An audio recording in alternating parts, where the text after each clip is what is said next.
Hello बच्चों, welcome to कक्षा classes. My name is Deepak Bansal and I am your science teacher on कक्षा classes.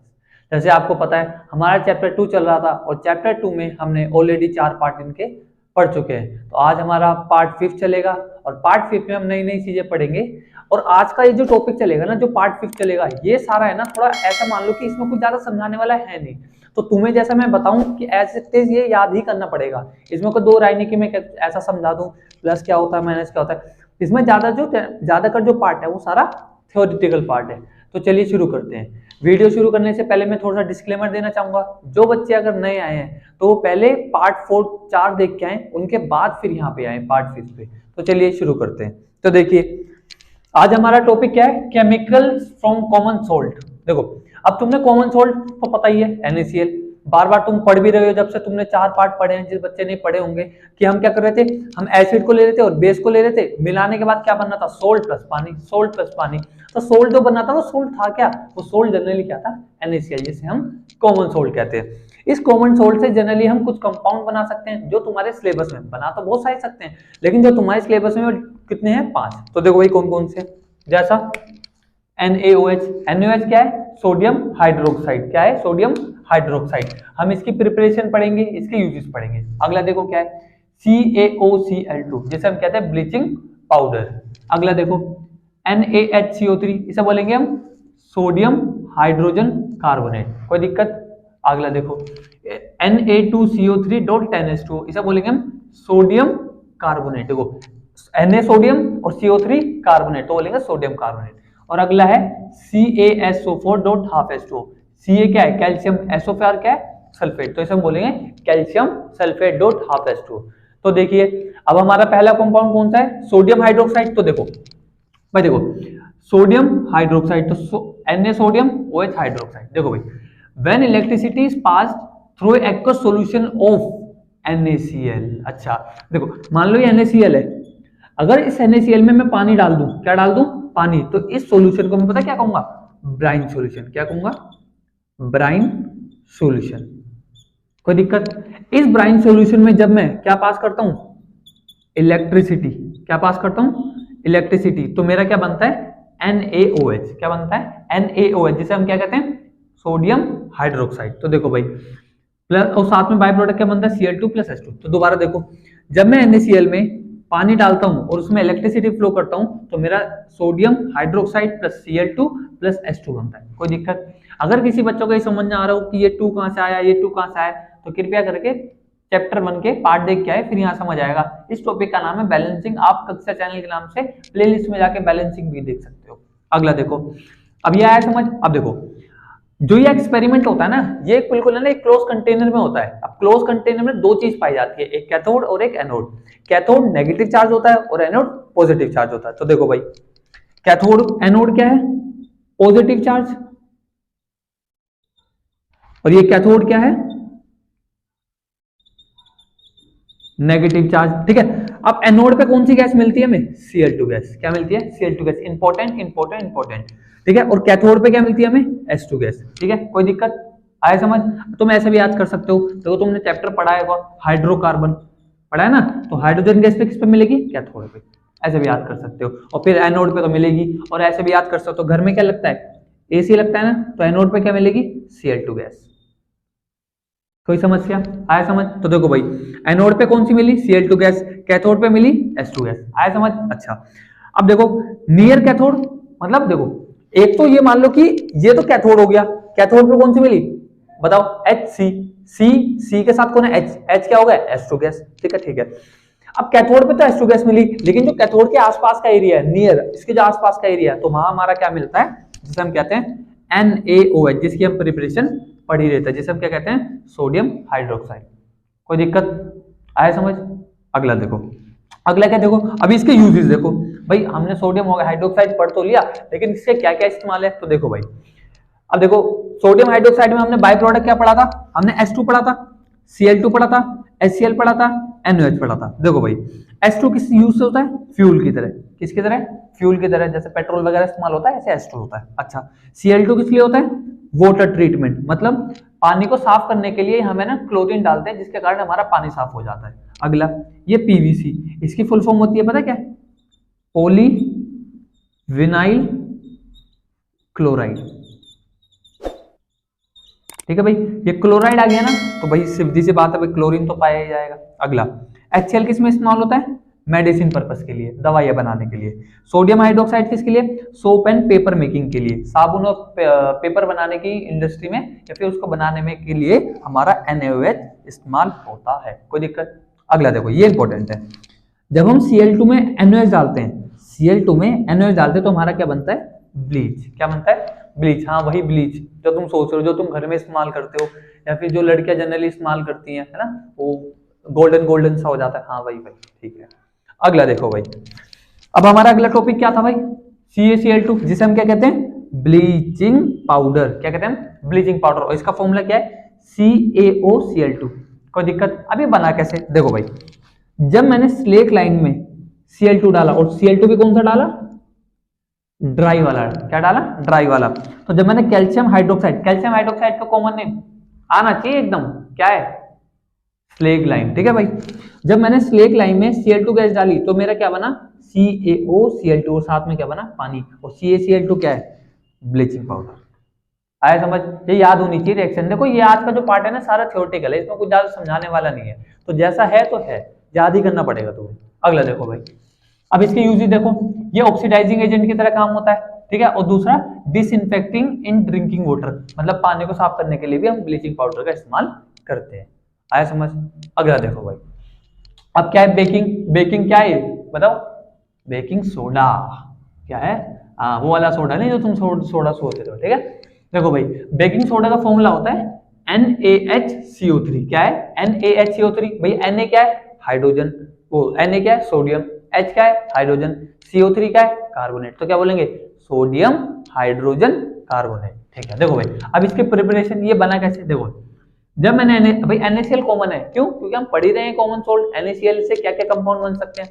तो जब मैं NaCl में CO2 प्लस पानी और साथ में क्या डालता हूँ? NH3। क्या डालता हूँ? NH3। तो मेरा क्या बनता है? NaHCO3, जो कि मेरा कॉमन था, जो मुझे बनाना था। क्या बनाना था? बेकिंग सोडा, जिसको हम क्या कहते हैं? Sodium hydrogen carbonate. उसके साथ में क्या बनता है? NH4Cl। कोई दिक्कत? आया समझ? अच्छा, अब देखो, ये इंपॉर्टेंट है। ये क्या है भैया इंपॉर्टेंट? देखो, जब मैं सोडियम हाइड्रोजन कार्बोनेट NaHCO3 को ज्यादा हीट कर देता हूँ, क्या करता हूँ? हीट, तो मेरा क्या बन जाता है? Na2CO3। और ये Na2CO3 में तुम्हें अभी आगे बताऊंगा क्या होता है। कोई दिक्कत? अच्छा, और साथ में हमारा बाय प्रोडक्ट तो बनेगा CO2 प्लस पानी। कोई दिक्कत? आया समझ? बढ़ू आगे। ठीक है भाई, यूज देखो क्या है? Uses as antacid. अब एंटासिड मतलब सोडियम हाइड्रोजन कार्बोनेट को हम एंटासिड की तरह क्यों इस्तेमाल करते हैं? जिस बच्चे ने प्रीवियस क्लास देखेंगे उसको पता होगा, बाकी मैं दोबारा बता देता हूँ। भैया एंटासिड मतलब एसिड के उल्टा काम करने वाला, और एसिड के उल्टा कौन काम करता है? बेस। तो यानी कि NaCl3 क्या है? ये एक माइल्ड बेस है, और मैंने बताया भी था, जब हमारे पेट में ज्यादा एसिड बन जाता है तो हम माइल्ड बेस का इस्तेमाल करते हैं, तो उसकी जगह हम, वहां तो मिल्क ऑफ मैग्नीशिया था, लेकिन हम सोडियम हाइड्रोजन कार्बोनेट भी ले सकते हैं। अगला देखो भाई, फॉर मेकिंग, इसका यूजेस पढ़ रहे हैं, फॉर मेकिंग बेकिंग पाउडर। क्या? वो बेकिंग सोडा, ये बेकिंग पाउडर है। बेकिंग पाउडर कैसे बनता है? Baking soda plus tartaric acid को जब हम मिलाते हैं तो हमारा बेकिंग पाउडर बनता है। ठीक है, बेकिंग सोडा में जब हम टार्टरिक एसिड मिलाते हैं तो हमारा क्या बनता है?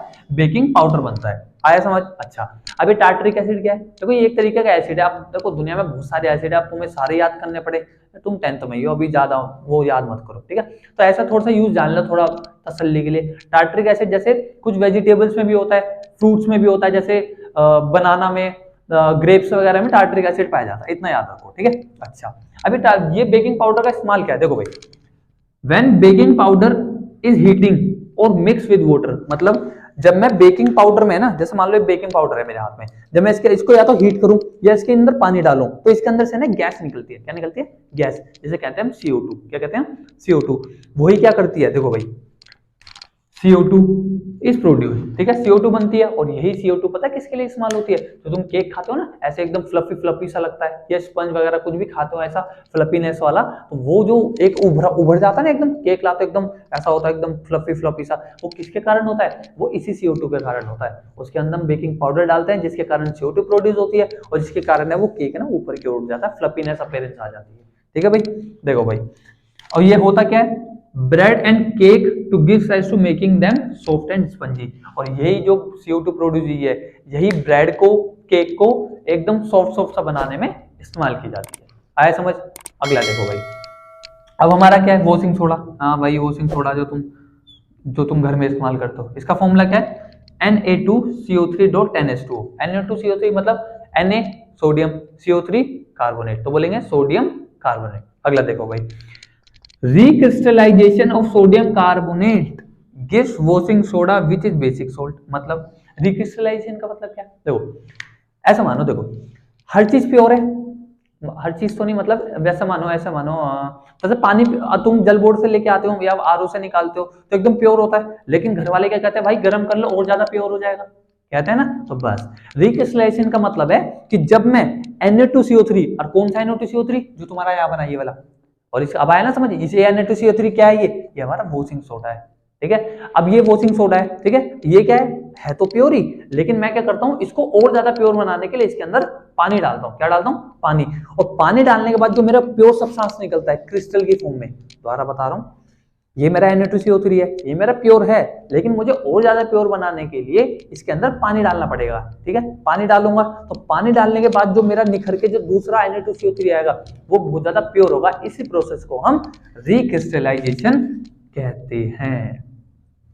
कोई दिक्कत? अब मैंने पानी डाला है किसमें, Na2CO3 में, तो देखो भाई NO2CO3 कितना पानी डाला, 10H2, तो क्या बन गया Na2CO3.10H2।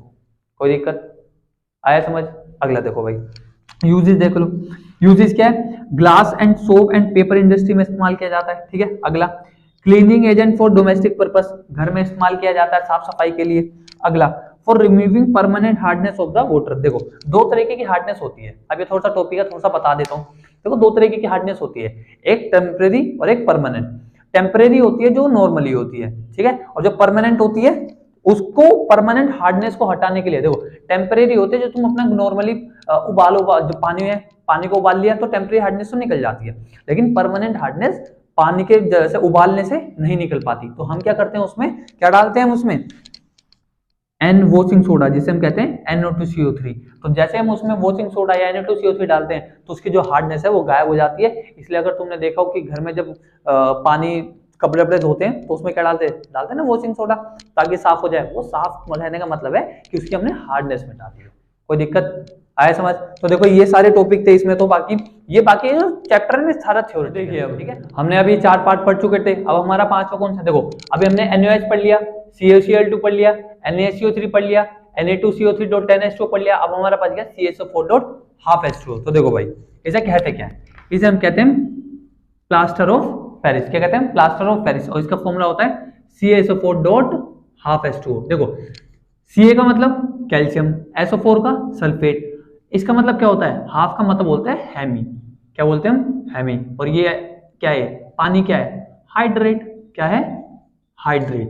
तो इसे मैं क्या बोलूंगा, कैल्शियम सल्फेट हेमी हाइड्रेट। दोबारा बोल रहा हूं, कैल्शियम सल्फेट, हाफ को बोलते हैं हेमी और पानी को बोलते हैं hydrate, calcium sulphate hemihydrate. कोई दिक्कत? आया समझ? अब देखो जब हम जिप्सम का फॉर्मूला क्या है, CaSO4.10H2, कितने टेम्परेचर पे हीट करते हैं, 373 केल्विन पे। कितना, 373। देखो नॉर्मल अगर डिग्री सेल्सियस, देखो 100 डिग्री सेल्सियस को अगर तुम केल्विन में बदलोगे ना तो कितना ऐड करना पड़ता है उसमें, किसी बच्चों को पता है, बताओ, 273 ऐड करना पड़ता है। कितना, 273। तो कितना हो गई, 373 केल्विन। या तो 373 केल्विन कह लो या 100 डिग्री सेल्सियस कह लो, लेकिन तुम क्या कहोगे, 373 केल्विन। क्यों? क्योंकि केमिस्ट्री में जो भी हम जनरली जो स्टैंडर्ड यूनिट लेते हैं ना वो केल्विन ही लेते हैं, ना कि डिग्री सेल्सियस। आया समझ? अगला देखो भाई, जब हम जिप्सम को कितने 373 टेम्परेचर पे हीट करते हैं ना तो अपना पानी है ना कितना लूज कर देता है। अब कितना करता है वो बताऊंगा। And become POP। क्या बनता है, POP, जिसे हम प्लास्टर ऑफ पेरिस कहते हैं। जैसे देखो, जैसे ऐसे मान लो CaSO4.12H2 होता, अब देखो CaSO4.2H2 है, क्या है, जिप्सम है। अब इसमें से CaSO4.12H2 बन रहा है, देखो दो में से हाफ बन रहा है तो कितना पानी गया होगा, तो 2 में से 1/2 माइनस करो, कितना आएगा, एलसीएम लो, कितना आएगा, 4 - 1/2 कितना आएगा, 3/2। और 3/2 को क्या लिखूंगा, 1/1/2। तो यानी कि क्या, 1.5 पानी का मॉलिक्यूल बाहर निकल गया होगा, बस सिंपल सी बात है। तो देखो भाई ये क्या है, मेरा पीओपी है। पीओपी में जब मैंने 1.5 पानी का मॉलिक्यूल, आइए बताया ना, जब मैंने 1.5 पानी का मॉलिक्यूल ऐड करा तो मेरा क्या बन गया, जिप्सम, जिसे मैं क्या कहता हूँ CSO4.2H2। कोई दिक्कत आया समझ? अब देखो उसके यूजेस देख लो, आसान है टॉपिक। तो देखो doctor uses the POP for supporting fracture. अब देखो कई बार कभी भी किसी ना किसी को कभी ना कभी अपनी जिंदगी में फ्रैक्चर जरूर होगा, तो फ्रैक्चर करते हुए वो सफेद का ऐसा हाथ है जो होता है ना, वो एकदम ठोस हो जाता है, जो सफेद सफेद का चूना लगा देते हैं ना, वो क्या होता है, वो यही होता है पीओपी। क्या होता है? POP, plaster of Paris. और पीओपी तुम्हें अपने आप से ही पता होगा, घर में भी क्या कराते हो, पीओपी। ठीक है भाई, देखो अगला। अब अगला, for making toys and material for decoration. मतलब अब देखो तुमने अपने घर में कुछ ना कुछ जैसे भगवान जी की मूर्ति ले आते हैं या लाफिंग बुद्धा ले आते हैं, जब वो टूट जाता है ना तो बाहर से तो कलरफुल लगता है, लेकिन टूटने के बाद अंदर सफेद सफेद से निकलता है। वो सफेद सफेद क्या है, वो पीओपी है। आया समझ भाई? देखो भाई ये कोई दिक्कत आया समझ? देखो अब ये लास्ट टॉपिक है इस चैप्टर का, जिसे हम क्या कहते हैं, वाटर ऑफ क्रिस्टलाइजेशन। देखो क्या कह रहा है, it is a fix number of water molecule present in 1 formal unit of salt. मतलब कि ये ना एक फिक्स नंबर है पानी का मॉलिक्यूल का, मतलब किसी मॉलिक्यूल में जितने नंबर ऑफ पानी के मॉलिक्यूल्स पाए जाते हैं उसे हम क्या कहते हैं, वाटर ऑफ क्रिस्टलाइजेशन कहते हैं। जैसे अभी मैंने बताया था Na2CO3.10H2O, तो कितने पानी के मॉलिक्यूल है इसमें, 10, तो इसे हम कहेंगे वाटर ऑफ क्रिस्टलाइजेशन। और जबकि देखो जैसे मैंने बताया भी है Na2CO3.10H2O में कितने पानी के मॉलिक्यूल है, 10, तो इसे हम क्या बोलेंगे, वाटर ऑफ क्रिस्टलाइजेशन। जबकि CSO4.2H2O, तो इसमें कितने पानी के मॉलिक्यूल है, 2, तो इसे भी हम कहेंगे वाटर ऑफ क्रिस्टलाइजेशन। यहाँ तुम्हारा ये चैप्टर सेकंड पूरा अच्छी तरह मैंने कंप्लीट करा दिया है। जिस बच्चों को भी अगर कुछ भी इसमें जो पहले के चैप्टर हैं या फिर पहले के जो पार्ट्स हैं, अगर उनमें कुछ भी जो कोई दिक्कत हो तो आप मुझे कमेंट सेक्शन में बता सकते हैं। मैं आपकी पूरी कोशिश करूंगा कि मैं उसके वीडियो बनाऊं या फिर उसको अपने हिसाब से आपको। बाकी अब हमारा जो सीरीज है ये आगे चलती रहेगी, तो कृपया करके इन चैप्टर जो फर्स्ट और सेकंड चैप्टर हो गया है, तो इन चैप्टर को पढ़ ले अच्छी तरह। मैं जल्दी चैप्टर 3 की शुरुआत करूंगा, तो जब तक के लिए पढ़ते रहिए। Thank you.